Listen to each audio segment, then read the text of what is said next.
सुप्रभात बच्चों, मैं रंजना सेठ आज एक नया पाठ सूरदास के पद पढ़ा रही हूँ। सबसे पहले मैं आपको सूरदास जी का जीवन परिचय बता रही हूँ। सूरदास भक्ति काल के कृष्ण भक्ति शाखा के सर्वश्रेष्ठ कवि थे। सूरदास का जन्म 1478 में रुनकता क्षेत्र में हुआ था। कुछ विद्वान इनका जन्म सीही ग्राम में मानते हैं। महाप्रभु वल्लभाचार्य के शिष्य सूरदास अष्टछाप कवियों में सर्वश्रेष्ठ थे। कुछ लोग सूरदास को जन्मांध मानते हैं, परंतु कुछ विद्वान इन्हें जन्मांध नहीं मानते हैं। उनका तर्क है कि श्री कृष्ण के बाल्यकाल की अनुभूति का जितना सुंदर वर्णन सूरदास ने किया है, वैसा बिना अनुभूति के नहीं किया जा सकता। सूरदास ने 105 वर्ष लंबा जीवन जिया तथा 1583 में पारसौली में इनकी मृत्यु हो गई। सूरदास के 3 ग्रंथ सूरसागर, साहित्य लहरी व सूरसारावली हैं। इनमें सूरसागर सबसे अधिक प्रसिद्ध हुआ। इसमें श्री कृष्ण की लीलाओं का वर्णन है। सूर वात्सल्य व श्रृंगार के श्रेष्ठ कवि माने जाते हैं। सूर के काव्य की भाषा है ब्रज तथा इन्होंने अपने काव्य में अनुप्रास, उपमा, रूपक, उत्प्रेक्षा, पुनरुक्ति प्रकाश, अलंकार का सुंदर प्रयोग किया है। प्रस्तुत पद सूरदास के काव्य सूरसागर के भ्रमर गीत से लिए गए हैं। इसमें गोपियों की विरह पीड़ा को चित्रित किया गया है। मथुरा जाने के बाद जब श्री कृष्ण स्वयं नहीं आते हैं तो उन्होंने उद्धव, जो कि उनके प्रिय मित्र थे, के माध्यम से गोपियों को निर्गुण ब्रह्म व योग का उपदेश देने भेजा।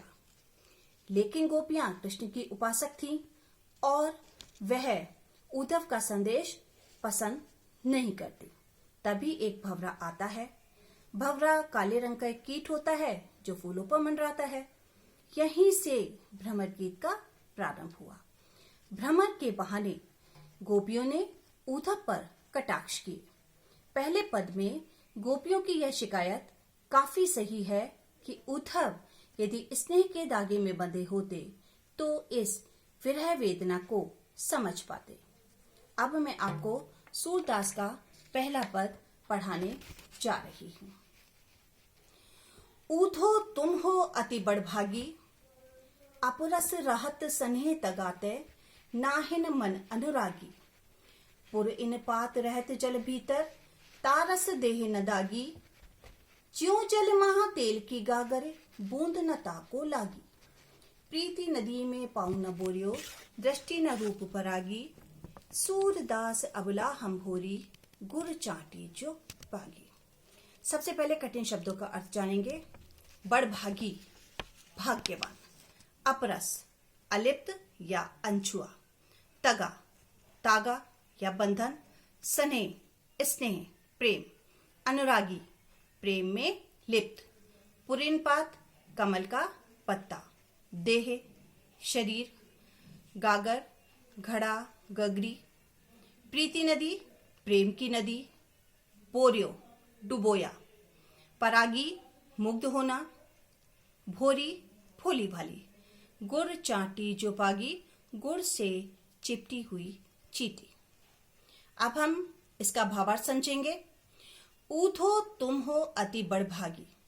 गोपियां उद्धव पर व्यंग्य करती हुई कहती हैं कि तुम बहुत ही भाग्यवान हो। अपरस रहत सनेह तगाते, नाहिन मन अनुरागी। तुम श्री कृष्ण के निकट रहते हुए भी उनके प्रेम बंधन में नहीं बन सके। कहने का तात्पर्य है कि तुम पूरी तरीके से भाग्यहीन हो। श्री कृष्ण के इतने पास रहते हो, लेकिन फिर भी तुम्हारे मन में उनके प्रति प्रेम उत्पन्न नहीं हो पाया है। अपनी बात को सिद्ध करने के लिए गोपियां उदाहरण देती हैं। पुर इन पात रहत जल भीतर, तारस देह न दागी।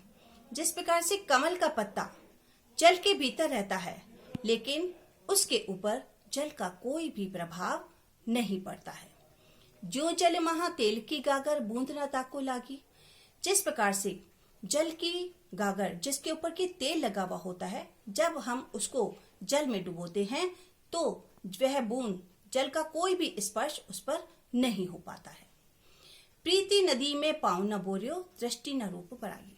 गोपियां फिर से उद्धव पर कटाक्ष करती हुई कहती हैं कि तुमने प्रेम रूपी नदी में अभी तक अपना पैर नहीं डाला है, दृष्टि न रूप परागी, और ना ही तुमने श्री कृष्ण के रूप सौंदर्य का पान किया है और उनके रूप के ऊपर मुग्ध हुए हो, और यही कारण है कि तुम श्री कृष्ण के प्रेम में नहीं पड़ पाए हो। सूरदास अबला हम भोरी, गुर चाटी जो पागी। सूरदास कवि कहते हैं, गोपियां उद्धव से कहती हैं कि हम तो भोली भाली अबलाएं हैं और गुड़ से चिपटी हुई चींटियों की तरह हैं। जिस प्रकार से चींटियों को गुड़ से अलग नहीं किया जा सकता, उसी प्रकार से हमें भी श्री कृष्ण से अलग नहीं किया जा सकता। चाहे तुम हमें अपने योग संदेश, निर्गुण ब्रह्म आदि का कितना भी संदेश क्यों ना दे दो, लेकिन फिर भी हम श्री कृष्ण के प्रेम से अलग नहीं हो सकती, क्योंकि हमारा श्री कृष्ण के प्रति एकनिष्ठ प्रेम है। अब मैं आपको इस पद का शुद्ध सौंदर्य बता रही हूँ। यहाँ पर निर्गुण ब्रह्म का विरोध किया गया है और सगुण ब्रह्म की सराहना की है। गोपियों की स्पष्टता व वाक्पटुता सराहनीय है। एकनिष्ठ प्रेम का सुंदर चित्रण किया गया है। ब्रज भाषा का प्रयोग है। अपनी बात को सिद्ध करने के लिए गोपियों ने उदाहरणों का प्रयोग किया है। प्रीति नदी में रूपक अलंकार का प्रयोग किया है। गुड़ चाटी जो पागी, और यहाँ पर गोपियां स्वयं को गुड़ से चिपटी हुई चींटियों की तरह बताती हैं।